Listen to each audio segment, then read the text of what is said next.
Comment choisir son alimentation PC? C'est ce qu'on va voir dans cette vidéo. Salut tout le monde, c'est Flo et j'espère que vous avez la forme. Donc on va faire un petit point ensemble sur les alimentations, c'est très compliqué, c'est très difficile à choisir, c'est un élément super important dans son PC. Alors pourquoi c'est super important? Parce que si c'est une alimentation de mauvaise qualité, si elle n'est pas assez puissante, ça peut faire cramer votre PC tout simplement. Donc il faut vraiment choisir une alimentation adéquate. En plus de ça, ce qu'il faut tenir compte, c'est quand on achète une alimentation, souvent c'est pour plusieurs années, voire plusieurs configurations. Donc il faut quand même choisir une alimentation très correcte parce qu'elle peut nous suivre pendant longtemps. Donc on va faire un petit tour ensemble. On va parler du format, de la puissance nécessaire, on va voir les qualités, les différentes qualités et à la fin bien sûr ce sera plus ou moins un guide d'achat. Je vais vous conseiller les meilleures alimentations possibles du marché. Je mettrai bien sûr tous les liens dans la description, mais on verra ça plus tard dans la vidéo. Et en fin de vidéo, je vais ouvrir une alimentation, voir comment c'est foutu dedans. Donc en face de moi, j'ai pas mal d'alimentations comme vous voyez. Donc je suis classé par entrée de gamme, plutôt milieu de gamme, plutôt haut de gamme. Je vais pas parler du très haut de gamme parce que c'est vraiment très cher, hein. C'est pour ceux qui ont vraiment de très très gros budgets. Ce sera pas le cas dans cette vidéo, on va s'arrêter au haut de gamme. Et ensuite, on va parler aussi du format SFX, etc. Il y a des grosses alimentations, on va voir tout ça ensemble. Donc, premièrement, il y a deux gros formats, il faut tenir compte suivant votre boîtier. Le format le plus connu, c'est le format ATX. Il y a différentes longueurs et les formats ici, comme ici, format SFX. Donc, SFX, c'est beaucoup plus compact. Souvent, c'est des mini boîtiers. Dans mon PC également, j'ai une alimentation de ce format-là, format SFX. Donc, c'est tout petit, tout compact. Donc, SFX, notamment ici, modèle de chez Cooler Master, 750 watts, 80 plus gold. Donc, tout est bien serré. Ça coûte assez cher, ça coûte un petit peu plus cher qu'une alimentation standard parce que vous avez vu le format, il faut rentrer vraiment de la qualité dans un petit format. Donc SFX, ici 750 watts. Il y a un autre format SFX qui est un petit peu différent. C'est comme ici, c'est du format SFX L, c'est-à-dire que c'est un peu plus un format carré. Après, certains boîtiers recommandent que du SFX, d'autres SFX plus SFX L. Donc ici, notamment, j'ai une alimentation Silverstone. 700 watts, 80 plus Platinum. On va revenir après du 80 plus, mais vous avez vu, c'est des alimentations haut de gamme. Je sais que celle-ci, notamment en petite, elle existe en 1000 watts, en 80 plus Platinum, qui va coûter environ 250 €. Vous avez vu que les prix peuvent monter vraiment assez haut. Ensuite, on va parler du rendement. On entend beaucoup parler de rendement, c'est-à-dire 80 plus bronze, etc. Donc, il existe plusieurs rendements disponibles sur le marché. Les plus connus qu'on retrouve, c'est du 80 plus bronze et les 80 plus gold. Donc, en dessous, par ordre, il y a du 80 plus white, 80 plus bronze, 80 plus silver ou argent qu'on retrouve presque plus actuellement sur le marché, 80 plus gold qu'on retrouve énormément sur des alimentations plutôt milieu de gamme supérieur, haut de gamme. Ensuite, 80 plus platinum comme ici la petite Silverstone et 80 plus titanium, le très très haut de gamme. Donc on va en parler dans cette vidéo. Déjà les platinum, je trouve que c'est vraiment beaucoup plus cher par rapport aux gold qui sont vraiment déjà excellentes. Donc en gros, pour une alimentation 80 plus bronze, le rendement c'est minimum 85% à 50% de charge. De toute façon, le meilleur rendement qu'on a sur une alimentation, c'est à 50% de charge. C'est-à-dire si vous avez une alimentation 600 watts à 300 watts, c'est là où elle aura le meilleur rendement. Donc 80 plus bronze, 85% de rendement. 80 plus gold, minimum 92% de rendement, c'est-à-dire que vous consommerez moins. Donc après la différence de prix, il faut mettre quand même des mois, des années pour amortir la différence de prix. Mais en général, plus vous montez en rendement, moins vous consommez. Et donc qui veut dire meilleur rendement, également meilleure chauffe maîtrisée, moins de calories, on va dire, qui sont dispersées. Et donc, c'est plus facile à refroidir. C'est pour ça qu'on retrouve des alimentations aussi fanless, c'est-à-dire sans ventilateur. Donc maintenant, on va parler des besoins de puissance sur votre PC. Ça va être vraiment très facile. Donc pour moi, je me suis basé sur un calculateur, mais j'ai voulu tester d'abord mon PC pour savoir combien il consommait à la prise. Donc j'ai testé un PC sous 3D Mark avec un Ryzen 5 5600X, RTX 3070. J'ai atteint maximum 335 watts. Donc 335 watts sur une alimentation 80 plus gold avec un rendement de 92%, ça fait en gros le PC consomme 310, 315 watts. Donc vous avez vu, pour ça un PC milieu de gamme, donc moi ce que je conseille c'est de multiplier par 2 la consommation maximum pour avoir le meilleur rendement, 50%. C'est-à-dire ici pour ce type de PC, je vais recommander une alimentation 650 watts. Donc après si vous prenez plus c'est vraiment bien. Pourquoi prendre plus? Parce que si vous comptez acheter des configurations haut de gamme dans le temps, comme je l'ai dit, on va garder l'alimentation très longtemps, je vous conseille d'aller prendre des alimentations aujourd'hui 650, minimum 750, 850 si vous comptez acheter des configurations haut de gamme. Les prochaines générations de cartes graphiques vont énormément de consommer. Les processeurs ont de plus en plus de cœurs, donc ils consomment énormément. Donc je vous conseille, moi, personnellement, de prévoir vraiment plus de puissance si vous comptez prendre de grosses configurations dans l'avenir. Donc j'ai utilisé plusieurs comparateurs pour vérifier ce qui était le plus fiable par rapport à la puissance de consommation que j'ai eu. Le plus fiable que j'ai remarqué, c'était celui de chez Cooler Master qui m'avait indiqué 382 watts. Donc c'est assez proche, en tenant compte que bien sûr les périphériques consomment également de l'énergie. Donc 382 watts. Pour comparaison, le comparateur de chez Be Quiet il m'a demandé lui carrément 493 watts. Et Enermax, pareil, environ 490 watts. Donc le plus proche de la réalité, ce serait celui de Cooler Master. C'est celui que je vais vous recommander pour tester les besoins de votre puissance d'alimentation. Donc c'est bien beau tout ça, mais quel modèle choisir? Il y a énormément de modèles sur le marché, il y a tous les prix, c'est très compliqué, mais vous allez voir qu'il y a une méthode qui est vraiment très simple. Déjà, moi j'ai classé des modèles. Donc ici, du moins cher au plus cher. Donc de l'entrée de gamme, c'est entrée de gamme, je vais dire, c'est vraiment si vous avez un APU, c'est-à-dire Ryzen 5 5600G, donc une partie graphique intégrée, ou alors un PC gamer vraiment avec une petite carte graphique, genre les prochaines RTX 3050 qui arrivent, RX 6500 XT, donc les cartes graphiques entrée de gamme, vous pourrez, on va voir tout de suite après, mais ce type d'alimentation, 550 watts de chez Cooler Master, 80 plus white, ça peut le faire, c'est des alimentations qui coûtent pas très cher en promotion, 35 €. J'ai découvert une nouvelle marque qu'on va voir tout de suite après, ARS Game, que j'ai payé vraiment pas très cher, c'est pour ça que je l'ai acheté.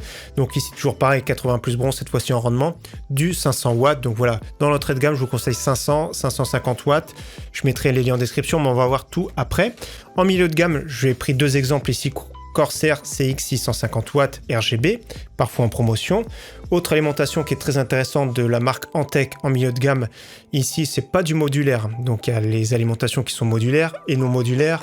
Tous les câbles ici peuvent s'enlever directement pour une alimentation qui est full modulaire. Donc ici en milieu de gamme, nous avons par exemple Antec 80 plus Gold, pas très cher, on le retrouve notamment au moment des soldes, il y a eu des très bons prix. En alimentation haut de gamme, nous avons notamment la MSI Excellente, ici version 750 watts, full modulaire également, qui est vraiment toujours à très bon prix. J'ai même d'ailleurs la version avec moi de 850 watts, comme vous voyez, ce sont souvent des garanties de 10 ans sur le haut de gamme, comme ici une alimentation entrée de gamme de chez Cooler Master, garantie de 3 ans. Je regarde juste la Antec que je qualifie en milieu de gamme, garantie pareil de 10 ans, donc c'est vraiment top, hein. Et la Corsair que je qualifie de milieu de gamme également, je regarde tout de suite, garantie de 5 ans cette fois-ci. Donc sur le haut de gamme, moi, voilà ce que je conseille. On va voir tout de suite après pourquoi je les conseille.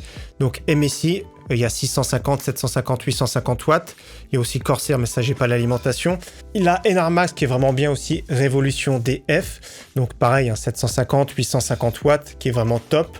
La NZXT également top. Elle existe 650, 750, 850 watts suivant vos besoins. Donc pareil, 10 ans de garantie. Comme vous voyez, sur le haut de gamme, c'est souvent 10 ans de garantie. Donc là, ça fait plaisir. Autre alimentation super intéressante que j'ai pas déballée. Alors là, franchement, c'est un monstre de puissance, 1050 watts de chez Cooler Master. Donc j'espère pouvoir le monter dans une future configuration cette année. C'est-à-dire, ça va être une grosse carte graphique, genre RX 6900 XT, voire les futures cartes graphiques, un gros processeur.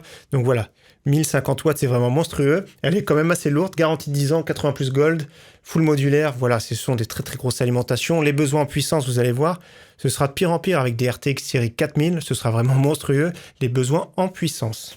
Donc cette alimentation, on la découvrira bien sûr dans une future vidéo. Je vais vous montrer maintenant comment choisir son alimentation. Donc voilà, comment choisir son alimentation. Donc là, rendez-vous sur le site Linus Tech Tips. Et donc, ce qu'on va regarder, c'est le PSU tier list. Donc la tier list, bien sûr, des alimentations.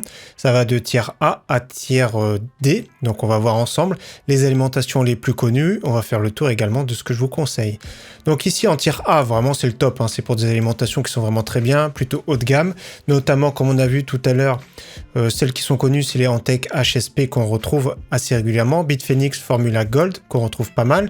Et tout ce qui est Messi, que je vous ai montré tout à l'heure, les MPG AGF. Donc A650, A750, A850. Donc après multi-rail, single rail, c'est la conception qui est différente. En single rail, ce qu'on retrouve régulièrement à bon prix, donc vous avez déjà la VSFX Gold, celle qu'on a vue tout à l'heure. Donc voilà, très compacte pour les petites configurations. Elle est vraiment bien en tier A. Également, les Fractal Design, elles sont bien réputées en général, notamment SFX Gold, les Ion Plus Platinum, parfois en promotion. On retrouve les NZXT C-Série, comme je vous ai montré, C650, 750, 850 watts en 80 plus Gold. Pas mal de Seasonic, hein. Les Seasonic sont souvent bien réputés, mais attention, pas toutes, on va voir tout de suite après. Les Silverstone, en général, sont très correctes. Les Superflower, c'est vraiment de très bonnes marques, mais pas très bien distribuées en France, malheureusement. En tier A, mais avec des petits soucis mineurs, on va dire. Nous avons la Bitphoenix Formula Gold, qui est souvent à bon prix, notamment on en retrouve chez Rue du Commerce souvent. Nous avons pas mal de Seasonic également, 80 plus Gold, etc. Platinum. On retrouve la Charcoon. La Charcoon, on la retrouve plutôt sur le site Alternate. Encore du Silverstone, quelques Thermaltake, Superflower, etc. Donc, c'est pas des alimentations très connues ou très distribuées en France, on va dire. On passe maintenant au tiers B, donc pour des configurations plutôt milieu de gamme, notamment qu'on retrouve la Antec Neo Eco Gold, qu'on a vu tout à l'heure, les Cooler Master MWE Gold, les Corsair CXF RGB, celles qu'on a vues. Ça peut être bien, voilà, c'est intéressant comme type d'alimentation, celui qui veut un petit peu de RGB. Nous avons certaines EVGA.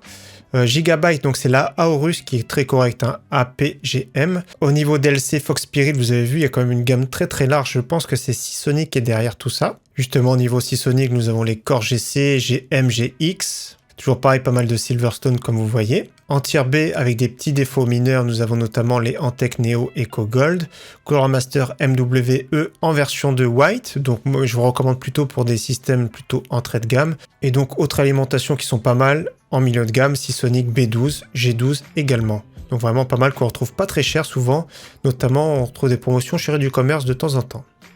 Tier C pour des configurations plutôt, on va dire, entrée de gamme, comme je vous ai dit, avec un petit processeur graphique intégré, une petite carte graphique et quand même pas mal de choix, vous allez voir. Notamment les Be Quiet System Power 9, souvent à bon prix. Nous avons les Enermax Revo Brown, qu'on retrouve pas très cher, souvent en promotion, notamment chez Amazon. Et également des Thermaltake en tier C, il y a quand même pas mal sur le marché. Tier C avec des petits problèmes, notamment ici Cooler Master, c'est celle que je vous ai présentée, la V2 White en 230 volts. Donc voilà, c'est pas le top, hein, c'est vraiment bien pour de l'entrée de gamme. Marble Brown de chez Nermax, on retrouve à bon prix. Les EVGA BR qu'on retrouve énormément à bon prix pour des systèmes entrée de gamme, c'est bien. Et donc en tier D, ce qu'on retrouve notamment l'alimentation que j'ai acheté vraiment pas très cher, 30 €, la version AGV de la marque A-Race Game, celle qu'on va disséquer, on va dire, du Be Quiet qu'on retrouve en entrée de gamme notamment. Il y a des Cooler Master plus anciennes mais qu'on retrouve plus trop sur le marché. Certains modèles Deep Cool, certains modèles Enermax Cyberbrand, la Max Pro 2 qu'on retrouve vraiment pas très cher, donc système vraiment d'entrée de gamme. Faites attention, même il y a des certaines LDLC Fox Spirit. Donc voilà, et je voulais vous montrer juste une chose, tier D avec des petits problèmes mineurs. Nous avons la Seasonic S12.3 juste ici que vous avez vu. Elle est vraiment parmi les moins bonnes alimentations finalement. Donc il faut en tenir compte, mais dans tous les cas, ce type d'alimentation, c'est vraiment pour de l'entrée de gamme, comme je vous ai dit, avec une petite carte graphique ou des PC même bureautiques. Donc je vous montre sur le haut de gamme, notamment ici, en ce moment, il y a des promotions, je mets tout en description, Antec 750 watts, Bitphoenix pour 90 € pour 750 watts, Corsair qui est vraiment bien, la gamme RM pour 89, Enermax Revolution DF qui sont de très bonnes alimentations, les NZXT pendant les soldes 750, 850 watts qui sont bien, les MSI sans problème 650, 750, 850 watts, également les Cooler Master pour du SFX, c'est vraiment top, 139 € pour 850 watts, c'est vraiment bien pour les systèmes très compacts. Les Corsair, elle est vraiment excellente, la SF 750 watts, mais vraiment assez cher, 160 € pour du 750 watts. Pour des systèmes milieu de gamme, vous avez vu Antec notamment ici, 600 watts pour 55 € pendant les soldes. La même en 500 watts pour 42 €, c'est vraiment pas très cher. En milieu de gamme également, nous avons les Cooler Master en version bronze, version 2. Vous avez vu notamment ici 750 watts pour 50 € environ. Et nous avons les Corsair CX750F pour un prix également très contenu. Il y a les versions 550, 650 watts. Également pour milieu de gamme, notamment nous avons les Seasonic B12 qui sont vraiment très corrects et la gamme G également pas très chère. On retrouve régulièrement des bons prix. Sur l'entrée de gamme, notamment on retrouve souvent c'est les Cooler Master MWE, donc il y a du 500, il y a du 450 watts, 600 watts, etc. Donc White 230V, donc c'est du tier D. On retrouve souvent notamment, comme je vous ai dit, les Enermax Marble Brand à des prix très corrects. Et comme je vous ai montré, moi j'ai payé vraiment pas très cher la iRace Game, vraiment pour l'entrée de gamme ici, j'avais payé une trentaine d'euros, je vous montre de suite. Il y avait un petit coupon à un moment, moins 30%. Donc c'est parti pour ouvrir la petite alimentation iRace Game. Donc ici 4 vis. Donc je me permets parce que c'est des alimentations pas très chères, sinon je pense que ça fait sauter la garantie. Sur une alimentation haut de gamme, je vous conseille pas trop de vous amuser à la démonter. De toute façon, il y a peu d'intérêt. Donc 4 vis, ça fait bien sauter la garantie. Faites bien attention. Donc voilà, il y a juste à la soulever comme ça. Donc là, on voit ce qu'à chaque fois, le gros truc, c'est les gros condensateurs. Ici, souvent, sur les hauts de gamme, c'est du japonais, 105 degrés. Là, je pense que ça doit être 85 degrés chinois. Je vérifie quand même. Donc, on voit pas trop, mais regardez qu'elle est quand même assez aérée, je trouve, dedans. Les petits dissipateurs, etc. Il y a de la place. Souvent, c'est pas trop collé. Donc, ouais, franchement, ça passe encore. Des fois, il y a des PCB qui sont pas beaux. Là, c'est noir. Ça reste vraiment correct. Les soudures, Je sais pas si on voit les soudures ici, sont de qualité très correcte, sans être exceptionnelles. Donc voilà, après, voilà comment c'est fait dedans une alimentation. Je vous conseille surtout pas de démonter, bien sûr. Mais voilà, ça a l'air d'être assez aéré. Et bien sûr, ce qui fait les alimentations haut de gamme, c'est la structure interne. Notamment, je vous montre une alimentation ici de la marque Asus qui est vraiment monstrueuse. Regardez la différence, comment c'est à l'intérieur. Donc ici, après, ça va jouer au niveau des condensateurs, la puissance, etc. Donc voilà, ici, c'est une alimentation basique, mais il y a énormément de design sur le marché. Les plus grands fabricants, ça va être Seasonic, CWT ou FSP, notamment les plus connus. Donc je vais la refermer tranquillement et on passe à la suite. Donc voilà, merci à tous d'avoir suivi cette vidéo, j'espère qu'elle vous aura plu. Prochainement, je ferai le même type de vidéo, mais pour les boîtiers PC. Savoir comment choisir son boîtier PC, qu'est-ce qu'il faut regarder, etc. En attendant, merci encore une fois à tous et à très bientôt. Ciao, bye!